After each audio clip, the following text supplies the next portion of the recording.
খোলসালি কালীতলা। তো দেখা যাক ওখানে কতটা কি ঠাকুর। ডেস্টিনেশন সত্যি ভুলে গেছে, নামটা গুলিয়ে ফেলেছি, ক্লিয়ার ব্যাপার। এ দেখো সব হিরোগণরা আছে, এই একজন। হ্যাঁ, এর আবার হজম করতে হবে।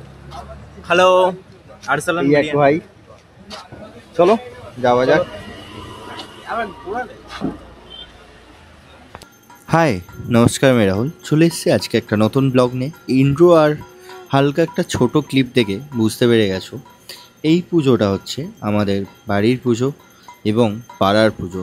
ওই যে পৌলুমে হাত নাড়ালো, এখানে মা আছে, বোনেরা আছে, দাদারা আছে, বৌদিরা আছে, কাকিমা টাকিমা সব বলে। এবং সারা বছরে এই একটি পুজোই আমরা নিজেদের মতো করে নিজেদেরভাবে এনজয় করতে পারি। মায়ের আরাধনা হচ্ছে এবং পুষ্পাঞ্জলি এখানে হবে, এরপরে আরতি হচ্ছে। তো আরতি দেখে আমরা দর্শন করে পায়েল দি আর পায়েল দির ছেলে ওখানে ভোলাদা জাস্ট সেলিব্রেশন করছে। তাই হাই পুচকে বনুকে। তো আমরা তারপরেই বেরিয়ে পড়েছিলাম 11:35-এ আমরা বেরিয়ে পড়েছিলাম খোলসালে কালীতলার উদ্দেশ্যে।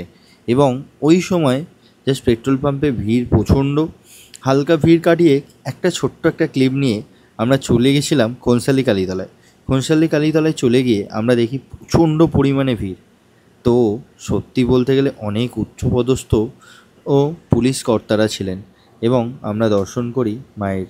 খোলসালি কালীতলা এই যে মণ্ডপটা আমরা প্রথম দর্শন করি, সত্যি বলতে গেলে দারুণ করেছিলেন। আমরা প্রথমেই বুঝতে পারিনি যে আমাদের গ্রামগঞ্জে এতটা সুন্দর ঠাকুর হয়। আমি জানি এখানে আমাদের উলুবেড়িয়ার বুকে অনেক জায়গায় অনেক কিছু ফেমাস আছে, বাট সত্যি বলতে গেলে বারাসাতের কম্পেয়ারে আমাদের এটা কিন্তু সেকেন্ড বারাসাত বলাই চলে। কি বলো তোমরা কিন্তু কমেন্ট করো, আমাদের খোলসালি কালীতলাকে কালী পুজোর জন্য সেকেন্ড বারাসাত বলা যায় কি না। আর হ্যাঁ, এই যে চলে গেছিলাম আর একটা মণ্ডপে, আমি একটু এগিয়ে গেছিলাম, শুভেন্দিকে বলেছি আয় আয় আয়, তো বলে এই মায়ের রূপটাও অন্যরকম। শ্যামা মায়ের রূপে আমি সত্যিই মুগ্ধ। এবং এখানে যে কোনো প্যান্ডেল সত্যি খুব সুন্দর। মায়ের রূপ নিয়ে কোনো কথা হবে না, মায়ের রূপের কোনো কথা হয় না। আর হ্যাঁ, ড্রোন শট নেওয়ার সময় আমরা একটা জিনিস দেখেছিলাম, এই যে এরিয়াটা পুরোই আলোকসজ্জ। দিওয়ালিতে আলো হবে না এটা কিন্তু একদমই মানায় না। তো মানিয়ে জাস্ট অসাধারণভাবে কিছু কিছু জায়গায় এত মেলা বসেছে, এই জাস্ট জায়গাটা এত সুন্দরভাবে সাজিয়ে এত সুন্দরভাবে গঠন হয়েছে। জাস্ট আমরা কোনো বছরে আমি এইসব জায়গায় আসি না বা কালী পুজোয় বেরোই না, এই জাস্ট বেরিয়েছি। এটা এসে গেছি খোলসালে কালীতলা, তো শ্মশানের এখানে। তো দেখে নাও এবং শুনে নাও আমার নিজস্ব অন ভয়েসে। চলো মায়ের দর্শন করা যাক। আর আমরা চলে এসেছি, আমরা এসে এখানেতে জাস্ট দেখো কেমন আর কতটা জাস্ট ভিড়, অ্যাকচুয়ালি প্রচণ্ড বেশি।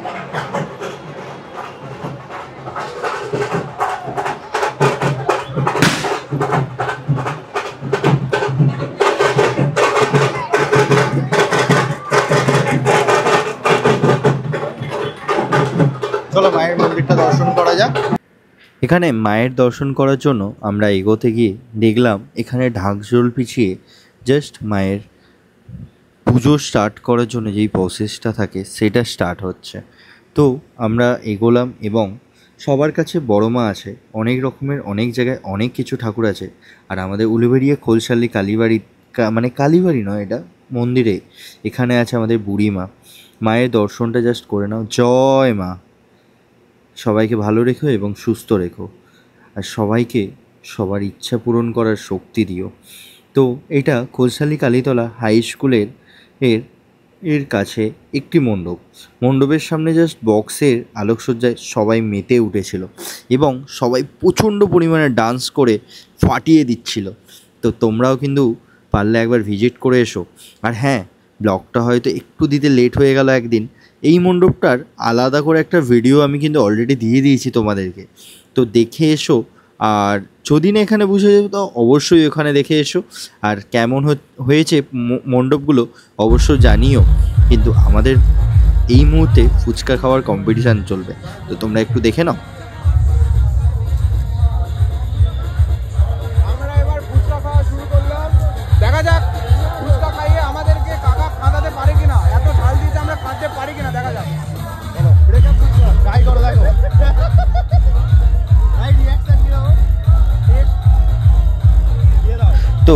আমরা ফুচকা খাওয়া কমপ্লিট করে, কাকার ফুচকা সত্যিই দারুণ ছিল। তো উদ্দেশ্য ছিল আমাদের, আমরা শুনেও ছিলাম যে এখানে এক বড় মার রূপ দেয়া হয়েছে। তো আমরা মণ্ডপের দিকে এগোতে অনেকটাই হাঁটতে হলো, হেঁটে জাস্ট একটু এগোতেই মায়ের রূপ দেখে আমরা জাস্ট মুগ্ধ। তোমরাও চলো আর দেখো মায়ের রূপটা। জাস্ট সত্যি বলতে গেলে অসাধারণ এক রূপ, এবং 25 ফুটের রূপ মায়ের। এখানে জানো, এখানে এর স্পেসিফিকেশনই সবাই বলে না, সবাই মিলে কাজ করলে কোনো কাজ ছোট হয় না এবং কোনো কাজ বাধা বিপন্ন হয় না। তো এখানে আমরা যখন যাই, গিয়ে এখানে পুজো মণ্ডপের মহিলা, এখানে যারা ছিলেন ভলেন্টিয়ার্স, তাদের সাথে কথা বলি এবং যারা কর্তা আছে তাদের সাথে কথা বলি।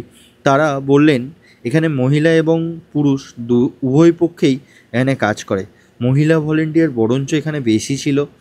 তো ওনাদের সাথে কথা বলাতে পারলে তো দারুণ হতো। কথাবার্তা সত্যি ওনাদের খুব ভালো। এবং এখানে ওই অন্যান্য পুজোদের মতো যান যান যান এরকম কোনো ব্যাপার নেই। এই মুহূর্তে একটু হয়তো খালি। আমরা হালকা করে একটা ড্রোন শট নিয়েছিলাম। ড্রোন নিয়ে একটা জাস্ট এখানে নামানোর সময় একটা হালকা ছোটো শট আমিও নিয়েছি। তো এখানে জাস্ট সত্যি বলতে গেলে মায়ের রূপ অসাধারণ। জয় বড় মার জয়, জয় তারা। তো বলে এখানেই আমরা আপাতত এখানের মণ্ডপটাই আজকে খোলসালি কালীতলার এখানেই শেষ করলাম মণ্ডপ দর্শন। তো এখানে খোলসালি যে আমি বলেছিলাম হাই স্কুল, ওখানে বক্সের কাছে আমরা চলে যাই বাড়ি যাওয়ার সময়। তো ওখানে হালকা বক্সের সাউন্ডে আমরা হালকা কোমর দোলাই, এবং আমরা তো কোমর দোলাইনি, আমরা টোটাল বডি দোলাচ্ছিলাম। আমরা নাচে অতটা এক্সপার্ট নয়, বাট চেষ্টা করছিলাম। বহুদিন বহু বছর পর, জাস্ট বছরে একটা দিনই আমরা নিজেদের মতো করে থাকি। দুর্গা পুজোর সময়তেও ছিলাম, বাট তবুও এখানে কালী পুজো বলে কথা। কিন্তু সবই শুরু, আর সবই বলে সময়ের খেলা। আমি হয়তো এতটা খুশি থাকার পরেও এই জাস্ট প্রবলেমটা কেন এলো জানি না। জাস্ট দেখো, টাওয়ারটা হঠাৎ করে পাংচার, টিউবলেস হওয়ার পরেও এমন একটা ব্রেক ঢুকেছে, সঙ্গে সঙ্গে জাস্ট হাওয়া বেরিয়ে গেছে। জানি না কিভাবে কি হয়েছে। রিগদা না থাকলে হয়তো সত্যিই বাইকটা আমি আনতে পারতাম না, স্কুটিটা। তো আমরা এই দেখো 3 জন মিলে একটা গাড়িতে। আর কি করা যাবে, কিছু করার নেই। সময় খারাপ গেলে কিছু বলারও নেই। আর চলো, খারাপের সাথেই শেষ করলাম আজকের ব্লগটা।